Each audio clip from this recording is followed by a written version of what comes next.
Ce matin, nous recevons le directeur de l'usine d'Évian, mais enfin d'usine d'Évian, d'usine de Badois, j'ai compris, de Salvetat. Je ne savais pas que Salvetat faisait partie de la même maison. Bon, une marque prestigieuse. Et lui va nous parler de l'usine intégrée. Alors, et il va nous expliquer comment, à partir d'une contrainte externe, exogène, qui était de devoir respecter, je crois, de nouvelles normes sismiques, comment cette usine, vous allez voir, qui est magnifique, s'est transformée. Et comment, en se transformant, ils ont été amenés à réfléchir à la transformation des processus, du rôle des hommes dans l'usine, etc., etc. Et de l'intégration de l'usine dans son environnement. L'usine intégrée. Pourquoi usine intégrée? Alors chez nous, Évian, c'est un petit peu le fleuron du groupe, pour une raison particulière, c'est que quand Danone a choisi de passer du verre, du contenant au contenu en 67, la première usine agroalimentaire que le groupe a achetée, c'était Évian. Donc il y a une petite histoire particulière. La deuxième raison pourquoi il y a une histoire particulière, c'est que quand on parle d'usine intégrée, la moitié de l'usine, c'est ça. Donc je vais vous expliquer pourquoi. Ça, c'est-à-dire la montagne, puisque l'eau d'Évian, hein, ce que vous avez dans vos bouteilles sur la table ou dans ça, c'est de la pluie de l'an 2000. Une des premières responsabilités, bien sûr, c'est de s'occuper de cette montagne, la moitié de ma responsabilité. La deuxième étant de m'occuper de la deuxième, qui est celle-là, qui est une usine. Ça, c'est la photo comme elle sera. Je vais vous montrer comment elle est aujourd'hui, comme elle sera dans 2 ans. On a démarré un projet en fin 2011 de transformation totale. En gros, l'usine, c'est quoi aujourd'hui? C'est 15 lignes de production, 100 000 m². 100 000 m² couverts, c'est 10 stades de foot couverts. C'est 4 fois Vélizy 2. 4 fois le plus gros hypermarché français. On a 1200 salariés qui travaillent, 6000 emplois indirects. On en reparlera un petit peu après. On fabrique 7 millions de bouteilles par jour. On a la plus grosse gare privée de France sur le site. Pour le développement durable, je vous expliquerai après l'empreinte carbone. Un train, c'est 10 fois moins carbone qu'un camion. Et donc, on a 60% de nos expéditions qui se font par train. À partir de cette toute petite ville d'Évian, 8000 habitants, on va tous les jours dans 145 pays dans le monde. Le site d'embouteillage tel qu'il est aujourd'hui, c'est ça, je vous ai dit, 100 000 m², 4 hypermarchés Vélizy. Et puis, qu'est-ce qui s'est passé début 2008? Il y a eu des séismes en 96 à Annecy, vous vous rappelez peut-être, en 2012 en Italie, 20 morts. Et donc, toute cette zone du Rhône-Alpes a été réévaluée de 2 à 4. Risque 2 à risque 4. Qu'est-ce que ça veut dire risque 2 à risque 4? Ça veut dire que tous les bâtiments qui avaient été construits, ce site a été construit en 1965, dû à la croissance, avant on était dans la ville d'Évian. Ça, c'était plus aux normes. Donc ça représente 80% de la surface du site, et en dessous, on produit 1,7, 1,6 milliard de bouteilles par an. On aurait pu dire, zut, c'est la cata, la crise, moins 20% de volume en 2008, l'INO, c'est pas super, l'usine est vieillissante, et en plus, il y a ça qui arrive. On a dit, on va transformer tout ça en une opportunité pour faire beaucoup plus d'innovation, pour moderniser le site et pour redevenir la référence mondiale, comme on l'a été pendant les 30 premières années du site. Le projet, non seulement il ne faut pas arrêter la production, mais en gros, on a 20% de croissance sur la période. Et je vous dis, en gros, on a doublé les références, là, parce qu'on l'a déjà fait maintenant. On est passé de 150 références à 300. On a travaillé 1 an pour faire une programmation réalisable. En clair, on a fait comme on fait dans toutes nos industries, on a dessiné l'usine idéale d'aujourd'hui, on l'a collé dessus, et on a dit comment on arrive à faire la différence entre les deux, sans perdre, je répète, une seule bouteille d'eau. Pour donner ça, à la fin, projet démarré fin 2011, fin 2018. L'autre défi, c'est pour ça que je dis à la limite les machines, c'est vrai qu'on a un projet, on a 1 an d'études pour mettre ça en place, mais derrière, il va falloir transférer 160 caristes à piloter des navettes.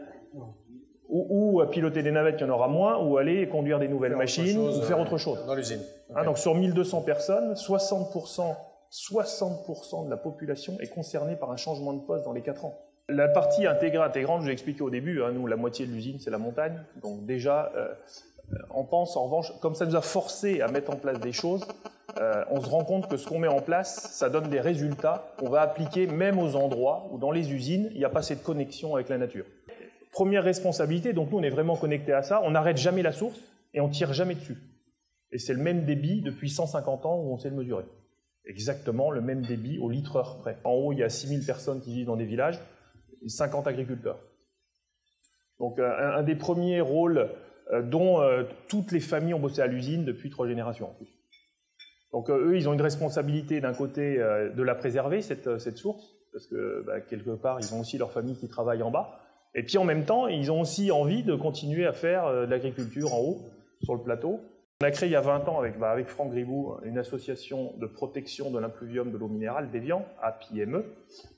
Et avec cette association qui regroupe les mairies, les agriculteurs et la société, donc une tripartite, on a mis en place tous ces projets de salage, de ramassage scolaire / opérateur. Et puis on vient de lancer un projet de méthaniseur, donc sur tout le plateau. Un projet à 10 millions d'euros, ça je peux vous dire. Un projet, globalement, quand le gouvernement interdit l'épandage ou mis des règles sur l'épandage, on interdit, mais on n'a pas obligatoirement les solutions. Donc du coup, je suis un peu embêté. Les agriculteurs, ils savent qu'ils doivent moins épandre, mais ils n'ont pas non plus l'argent pour mettre le méthaniseur. Et puis nous, protéger là où, mettre tout l'argent, etc., ça coûte cher aussi. Alors que là, on a un triple win, où on va mettre un tiers. Et du coup, un tiers de financement pour la société, un tiers globalement pour l'administration, et puis un tiers sur le regroupement les GIEC des agriculteurs, financer ce méthaniseur qui va permettre 3 choses. 1, l'État est tranquille, il y a une solution. 2, les agriculteurs ont leur solution, et ça va leur permettre 2 choses. Ça va leur permettre de fabriquer un biodigestat bio, du coup, qui remettent sur leur terre. Ça leur permet de valoriser leurs produits, parce qu'avant, ils n'étaient pas obligatoirement en bio, maintenant ils vont l'être. Donc du coup, je sais pas, du litre de lait à 35 centimes, il passe à 40. Donc gagnant-gagnant. Et puis pour nous, je maîtrise absolument tout ce qui est infiltré ici, en maintenant de l'activité, de l'économie et des gens qui travaillent. Donc, voilà, ça c'est un exemple d'intégration complète avec tripartite. Les gens qui vivent autour, l'administration et nous. Juste, on est dans une zone naturelle, l'usine, c'est rare d'avoir une usine dans une zone naturelle. J'entendais Frédéric tout à l'heure dire, aujourd'hui l'usine elle doit être belle et elle doit se fondre dans la city. Nous, on est dans une zone naturelle, imaginez juste. Et au lieu de construire une station d'épuration, parce qu'on lave des bouteilles consignées par exemple, donc on a des eaux usées, au lieu de construire une station d'épuration normale, on a la plus grosse station de jardin filtrant en France industrielle. Donc vous voyez, ça c'est le genre de choses aussi. Et du coup, vous voyez, avec les écoles, on est en train de démarrer un partenariat où les gamins, ils viennent voir la zone naturelle et puis ils viennent voir comment on peut filtrer de l'eau avec des roseaux et des phosphorites. Donc quand vous voyez, vous avez l'impression que vous visitez des marais où c'est vraiment totalement intégré à la zone naturelle. Sur les hommes, moi, il y a 2-3 choses qui m'importent. On a créé, c'est unique en France, on parle de flexibilité. Généralement, on a plein d'intérimaires, on visite... c'est pour gérer les vacances, les saisonnalités qu'on a tous. En tout cas, dans notre métier, vous imaginez qu'on boit plus d'eau à cette époque qu'en hiver, même si on vend dans plein de pays, que ça balance un petit peu.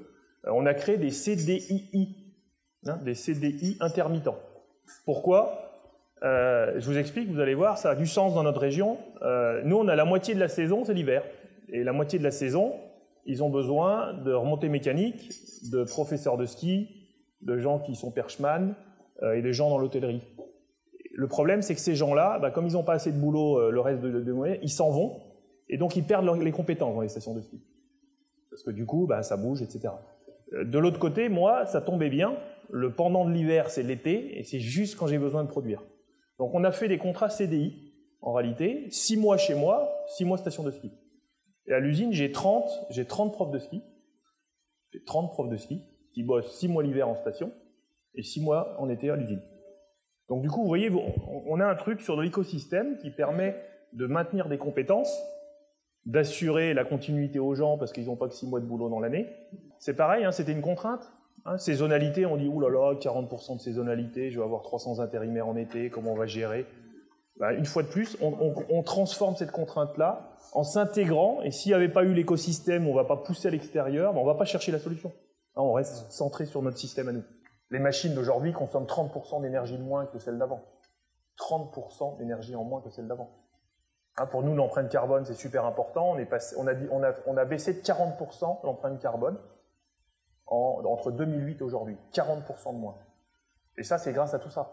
Hein, donc le train, bien sûr, le bateau, mieux que le camion, mais aussi avec toutes les performances de nos fournisseurs qui travaillent sur tout notre axe, sécurité, qualité, productivité, énergie, environnement. Et sur tous ces axes-là, ils nous aident à aller plus loin. Mais je vous dis, je pense que ça marche parce qu'on a du partenariat et de la fidélité. On n'a pas fait ça au départ pour un retour sur investissement, maintenant on la transforme en opportunité. Ouais. Sans ça, on n'aurait jamais doublé nos références, sans ça, on n'aurait jamais lancé une gamme premium. Et transformons justement les contraintes en opportunités, c'est ça qui fait qu'on bouge plus vite, et on a besoin de ça aujourd'hui. Hein.